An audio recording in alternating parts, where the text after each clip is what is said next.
Okay, folks, turn 15, and look at this. Travail has hit me again. This was a follow-up fleet to the fleet that hit Flinch last turn and was bounced. Didn't see this one coming in, so I moved away, and he took it with very, very low casualties. He lost 4 A202 scouts, which, to be fair, is a pretty decent showing by my defenses, but it means he's taken the world, and he will be able to fly away with the Ultranium and population if he wants. I also have a fleet coming in on radar from Jabakunda, owned by Starcharger, which to me is like, okay, so that looks like an attack. So I contacted Starcharger and I was like, so are we going to war? What are we doing? And he said, oh, those are just cargo boosters coming in. So fine. I had these fleets scheduled to attack Jabakunda. We are unscheduling that. I'm still a little bit undecided about where overall I'm going. But we're going to have these troops kind of hang around on this side of the map, and we're just going to put in another lock for TK tanks. They're still pretty cheap for chaff. Actually, I think I'm going to put in a lock for all-terrain rowers instead. So, over here, building up some chaff, we have got a total of 4 CR orgs on Arion, and we've got another order of CR orgs coming. Ultranium stockpiling up very, very nicely, so we should be able to transition into some real late-game units pretty quickly. I haven't decided where I'm going yet, and this is a problem with my my play right at the moment. I haven't decided where I'm going yet, and so it's slowing me down. But I think probably Koneko is going to be the next target.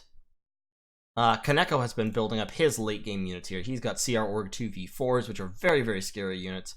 25 hits per round, 98 defense, and of course he's got various other versions being built up towards that, as well as some chaff on his capital world. His home world, I should say.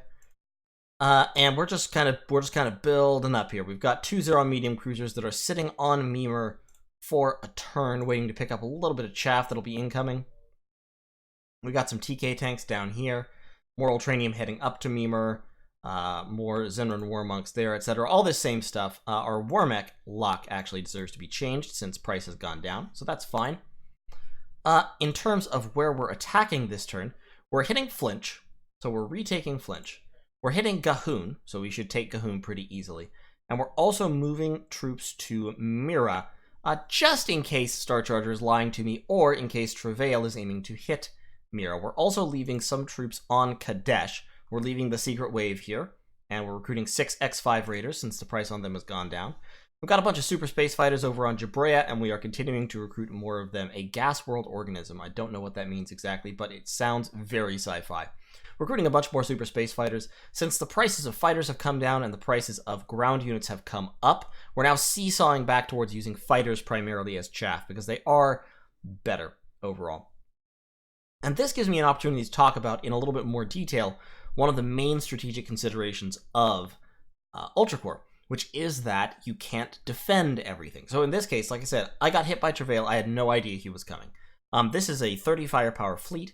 In order to stop this, I would have had to leave 30 firepower of my own there, which would have meant I couldn't have used it on Kadesh in this turn. You can see this battle here, we had 69 firepower on Kadesh, 163 of my firepower. I took it with only 12 firepower losses because I overpowered them so heavily, and so I was wiping them out very, very quickly right from the start.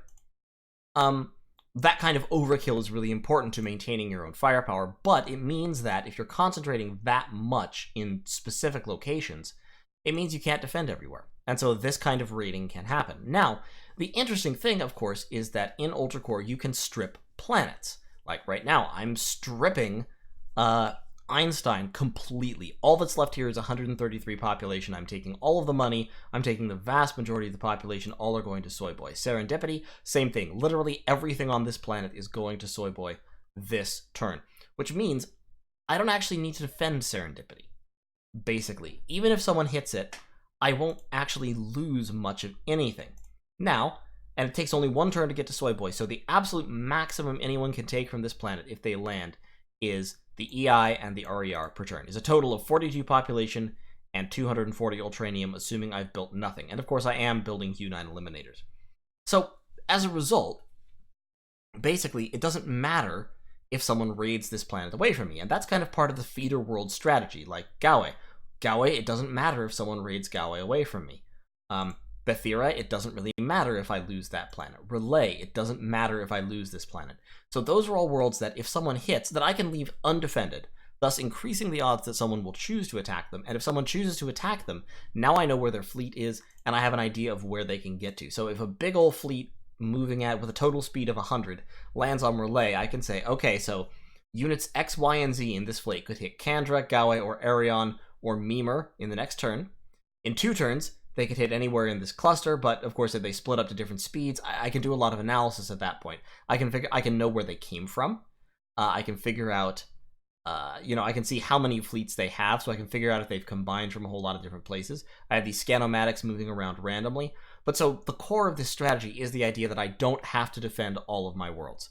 I do have to defend my main production centers, including Soy Boy, which currently looks very vulnerable. I'm not really defending it. However, Soy Boy has some firepower coming in. I've got this firepower coming in that will arrive in 2 turns. I have 30 firepower coming in that will arrive in 1 turn. And from... where is it? I was sending something to Soy Boy. Could have sworn. Well, if I'm not, I should be. Audacious Band, I don't think we need that at Flinch, so we're going to send him to Soy Boy to ensure that if that fleet hops on Soy Boy in an effort to snake away my production world, it won't succeed. So yeah, in 1 turn, we'll have about 36 firepower arriving on Soy Boy, yeah, up to about 50 some odd firepower arriving on Soy Boy. So if this fleet tries to hit my production world, we can bounce it and crush it. Same on Arion. One reason I'm leaving these 4 CR orgs here is that I don't absolutely need them to be somewhere else right now. And if I don't need them to be somewhere else, they should be sitting on my production center, making it hard to kill. The only way someone could hit Arion without being seen would be with a very, very high-speed fleet, a fleet of overspeed 200. There are no transports that move that fast, except for the Scanomatic, which can carry 1, has carrying capacity 1, which means it can carry a Zenrin Master, who is a high-powered capital unit at speed 300, which can be a very dangerous way of raiding in the late game. But I don't think anyone's really aiming those at me. I don't think anyone near me is producing those who's within 300 units, so I can't be hit instantaneously without warning. And overall, I'm just not very concerned about it. And, of course, if 1 Zenrin Master landed on this world, my CR orgs would blow it up. 1 Zenrin Master is about 45 firepower. We can actually look at it right now. We can go down here to the Zenrin Master V4. 40 firepower, 98 defense, 32 hits per round. My 4 CR orgs would overpower that quite significantly, and so we'll be able to explode it, probably in 1 round, but definitely in a couple. I also have some chaff here and some A203 crawlers. I should be producing some chaff on my production worlds sometime pretty soon. I need to save up Ultranium on Soy Boy. I'm desperately low on ult there. Mimer and Arion both have a lot, and so once their current locks are expired, we'll spend some time churning out chaff there to reinforce my capital units as well. But this turn, the main thing is taking Gahoon, reclaiming Flinch, defending my nearby planets to ensure that this fleet can't hit me anywhere and steal important stuff. The only worlds that this entire fleet can hit are Mira, Soy Boy, Serendipity, Jabrea, and Kadesh. If they hit Jabrea, the Super Space Fighters will probably beat them. If they hit Kadesh, the Gigantoplanet Attackers will beat them. If they hit Serendipity, they can take this world, but they won't actually capture much of anything. If they hit Mira, the units that I have moving in will beat them, as well as this fleet from Javakunda.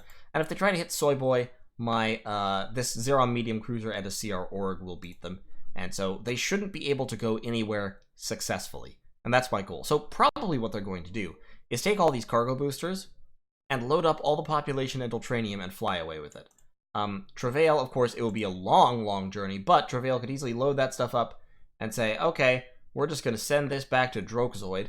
It will take 9 turns, so it will arrive on turn 24, but hey, that means he'll get to use it in the last 6 turns of the game, so why not? It's resources that I will not be able to use, and he will be able to use. And this kind of raiding can, once again, be a significant part of Ultracorps strategy, just because population and Ultranium is mobile. This is a huge strategic difference from games like Dominions, where your population is not mobile, it is a quality of your provinces. They exist in that place or not, and you just have to kind of deal with it. In Ultracorps, all of your resources can be moved around, can be concentrated for easier use and defense, can be spread out so you can be producing things in multiple locations. There's lots of different ways to do it. So we can see here, for example, Starcharger has been stripping these worlds, but has formed a small production center in Jabakunda, basically just by not taking the population away. Has concentrated a lot of population on Twin Clouds, like I did. If we go up north, we can see that here he's got a pretty significant population center in Fairclough and in Ausland, but Ausland has almost no money, so he's probably going to be taking that population away sometime soon. So you can see what worlds he's been taking population from and what worlds he hasn't. For example, Amleth. He's actually using Amleth as a secondary Megabot production center, and probably he's hopping those then over to Twin Clouds in order to get their hyper boosters and arc cannons. Meanwhile, up in Vacon is just feeding probably Fairclough. Probably these X8 assault shuttles are coming from, are an auto fleet from Vacon to Fairclough. And then, of course, in my case, you can see I'm using Arion as a production center. I'm using Paranos as a production center. I'm using Kabna as a minor production center.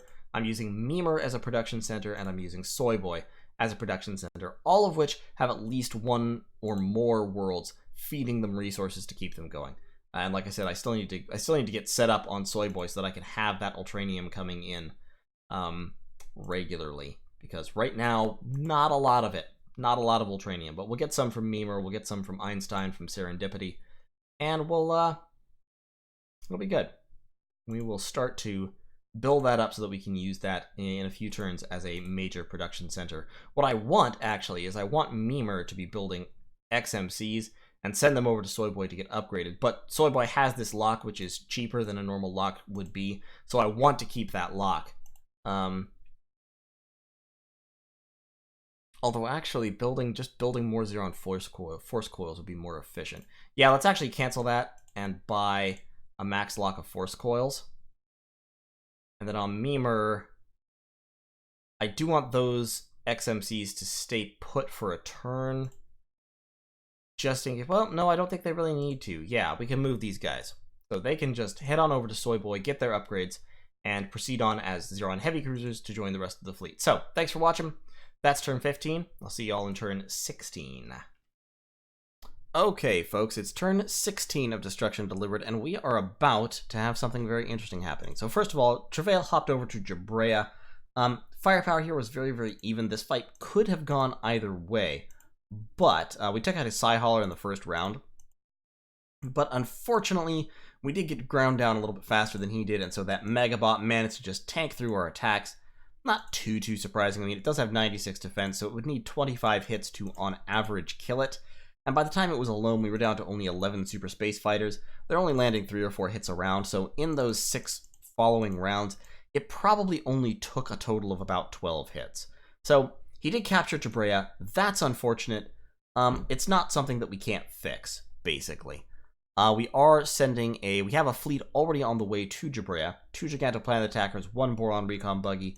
They should be able to clean it up very, very easily. He can take those 2 cargo boosters and fly away with either the sensor or 200 of one of the resources, but it's not a huge loss. Kadesh, we are leaving in CR Org and some X5 Raiders to defend against this bro hopping around. Flinch, we're moving out everything to Kadesh, including we're taking the population and the Ultranium with us. Actually, we don't need to go to Kadesh with that. Yeah, that's fine. We can go to Kadesh with that. We can just concentrate a little bit. On Einstein, we took Gahun. So, battle on Gahun, very, very one-sided. They had about 78 firepower. I had over 200. Lost about 15 firepower in the first round, another 9 or so in the second, and almost nothing in the third because I'd killed almost everything by that time.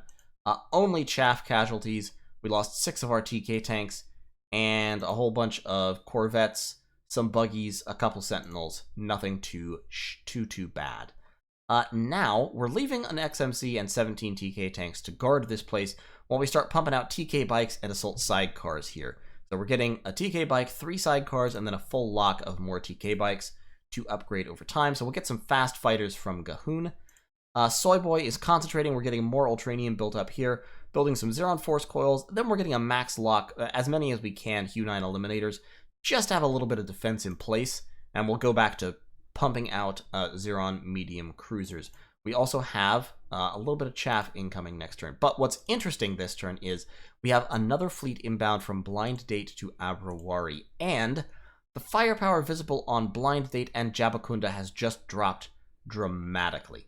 So, if I had to bet, I would say that this is my scanner play paying off. I don't think he thought that I would have an 80 range scanner here on Abrawari this turn. If we look at Abrawari's distances, from Blind Date, it's 74 units away, so this is moving at speed 90. There are not many speed 90 units in the game, and the Xeron Medium Cruiser is one of them. So this could be Xeron Medium Cruiser-led main combat fleet, or it could be an X6 Instigator coming in as bait, just one unit just to draw my attention this way. However, if it's one unit coming here to draw my attention this way, that means he anticipated me having a scanner here, which I don't think I did last turn. On Abrawari, no, I tell a lie, I did, I think. I had one from Kandra coming here to Abrawari, so he could see that I would see this fleet.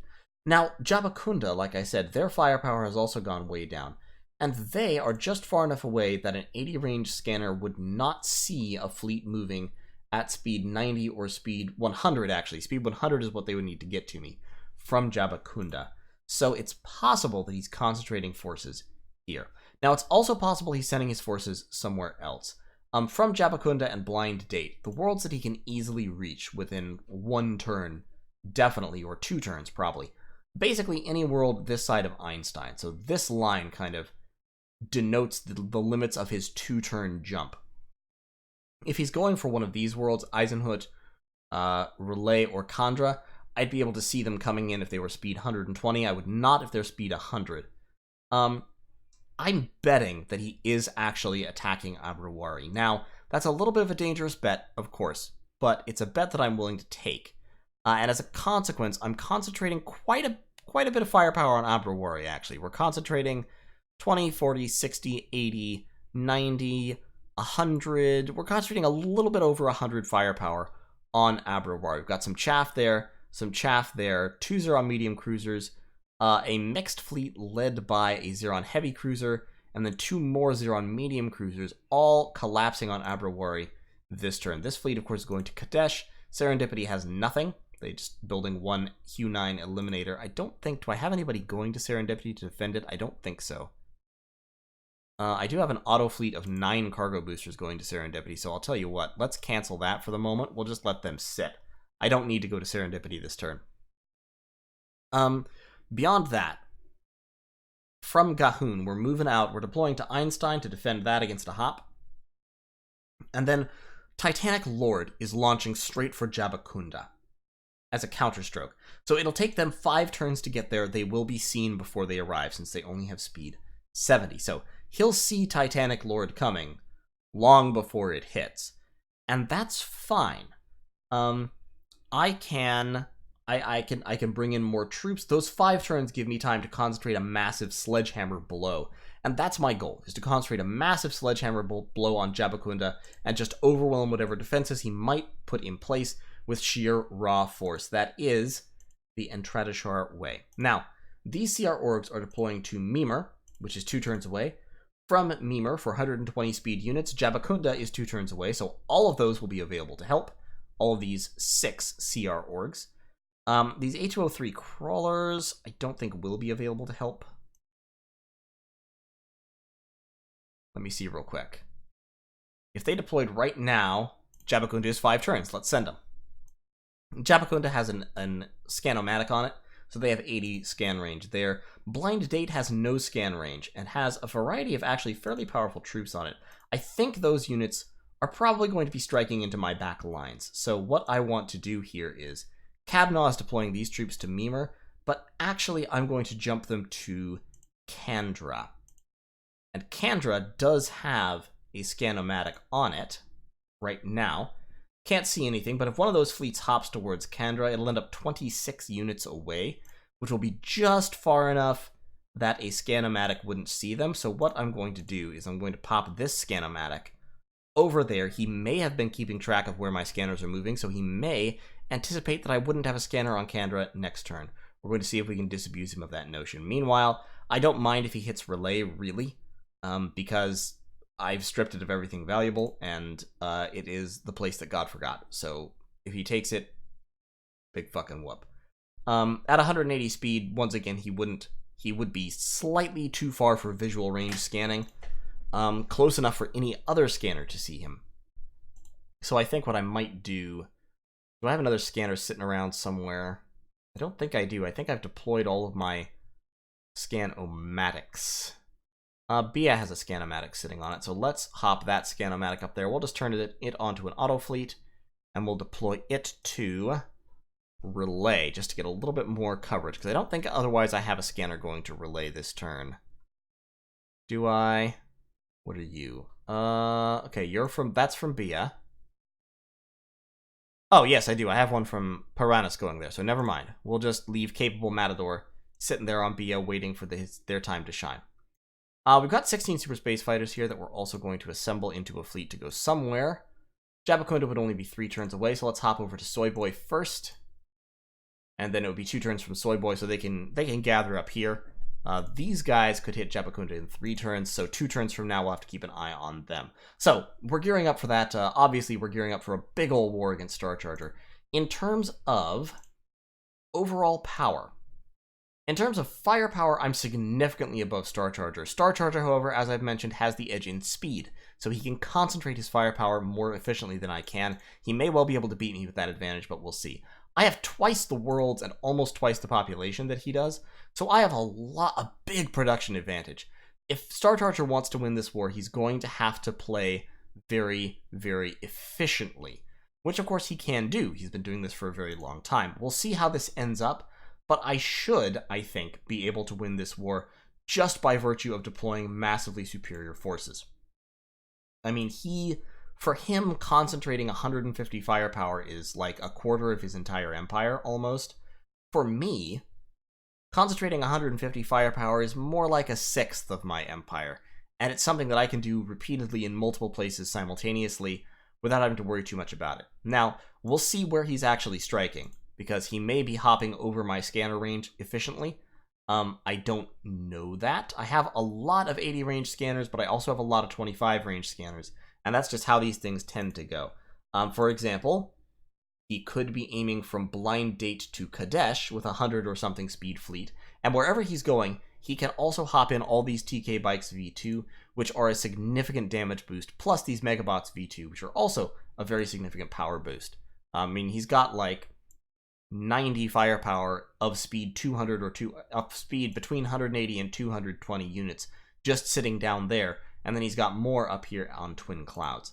So don't want to underestimate the power of Starcharger's fast, efficient military.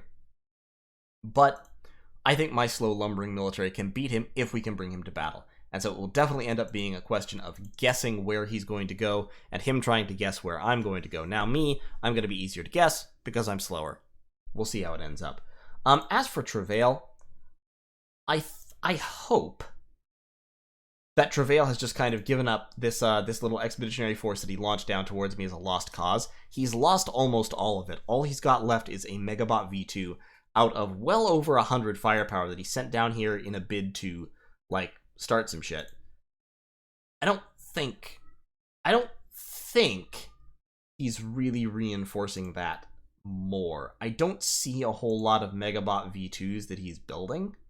I don't see a whole lot of super fast units. He does have a TK Bike V2 over here. He's got some Psy Haulers and such. He's got a couple more TK Bikes scattered around. But I don't think that Travail is really concentrating down in my area. I think that was more or less an opportunistic land grab. And I hope that it's over now. Now, he did have troops down in Ja'alan not too long ago, and to be honest, I've been very quiet on the diplomacy front in this game, which is out of character for me, but I haven't really had that much mental effort to spare. So we'll see. He might have made a deal with Koneko or Starcharger, and I might be about to get dogpiled over here by 3 or 4 players. If that's so, then I'll just beat a fighting retreat back to my cluster and try to hold on to something before the end of the game. We'll see. If it's just Starcharger that I'm fighting, I think I can win it. But in any case, thanks for watching. I'll see y'all in turn 17. Okay, turn 17. This one's going to be pretty quick. Starcharger hit Abrawari, and he hit it harder than I had anticipated. He had over 200 firepower here. He did concentrate all those TK Bike V2s and those Megabot V2s in the fight, kind of as I had expected he would. But overall, I just didn't expect him to hit quite this hard. So my fleet was unfortunately a little bit outmatched. It was a relatively long fight in which we burned down all of his chaff, but... And once again, the cruisers just tanked for the last several rounds like they do. It's funny how often they do this. I swear to God, those defense values must be wrong somehow. Or they must inflict a hidden, like, -3 penalty to the roll or something. But in any case, we killed off pretty much all of his chaff, left him with about 100 firepower of primarily fast capital units sitting on Abrawari. He doesn't have a whole lot sitting on Blind Date or Javakunda anymore. He still has a lot of firepower on Twin Clouds. He's just upgraded all those Megabots to Megabots V3, so I anticipate those will be coming down for me this turn. We defended Einstein from Travail. He launched that Megabot V2, and it just splatted against my defensive fleet. And Travail actually defended Jabrea because he burned all the Ultranium, building 77 Sentinels of Garsasso. So, unfortunately, my capital units just splatted on that as well. We're launching in some more units to take Jabrea. Beyond that, we're kind of not moving a ton. These guys on Khandra need to deploy over here towards Mimer or Abrawari or something. I'm thinking probably Abrawari in 2 turns. Well, I don't know what he's going to pull in.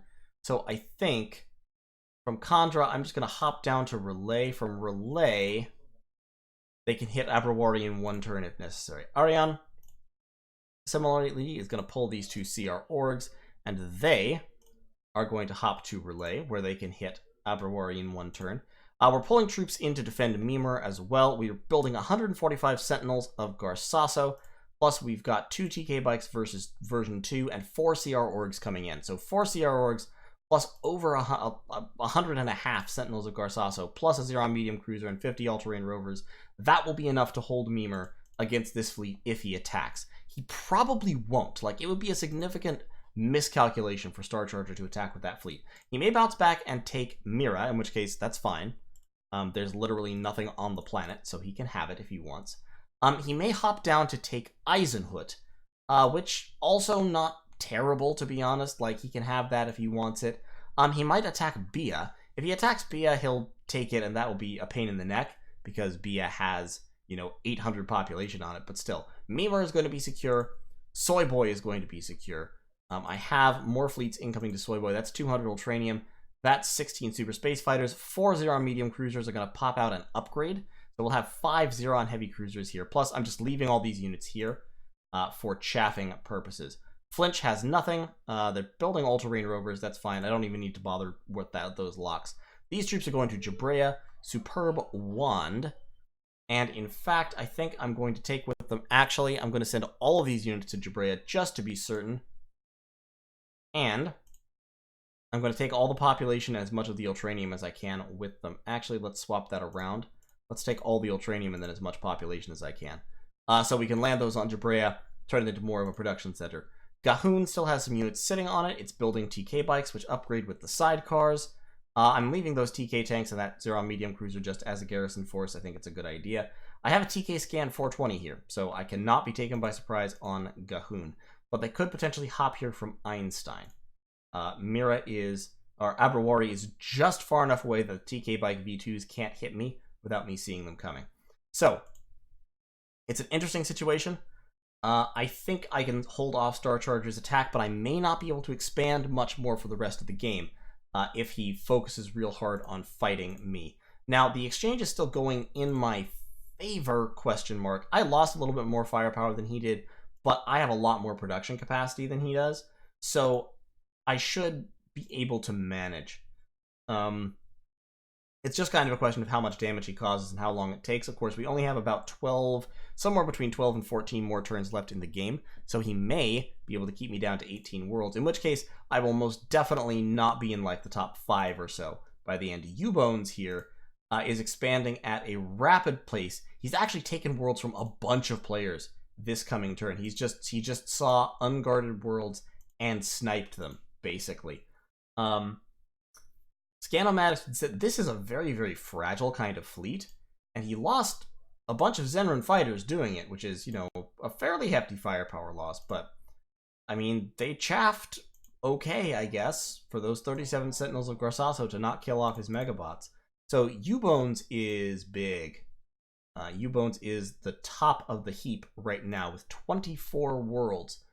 He's on the other side of Travail behind Mongrel, and Caruso owns one world in the middle of his territory. And Caruso is also pretty large. Let's make him Lavender real quick. He's got Erewhon there. So Caruso and U-Bones are skirmishing. We've got Chandos down here. Not sure how he's doing exactly. He's got 11 worlds, so he's doing fine. On my watch list, I'm second, right below Travail. But Travail is one of the leaders at this point, and he's significantly better off than I am. But it'll be interesting to see how this war against Starcharger goes. I think I can hold him, like I said. If Koneko were to come in on his side, then I'd be in real trouble. But hopefully that won't happen. Hopefully. Koneko is building up CR Org 2v4s, and is launching a pretty significant invasion over here, finishing off the Tick. So one hopes that will occupy him. This has 300 firepower on this world, so that's going to take some pretty significant oomphlage to conquer.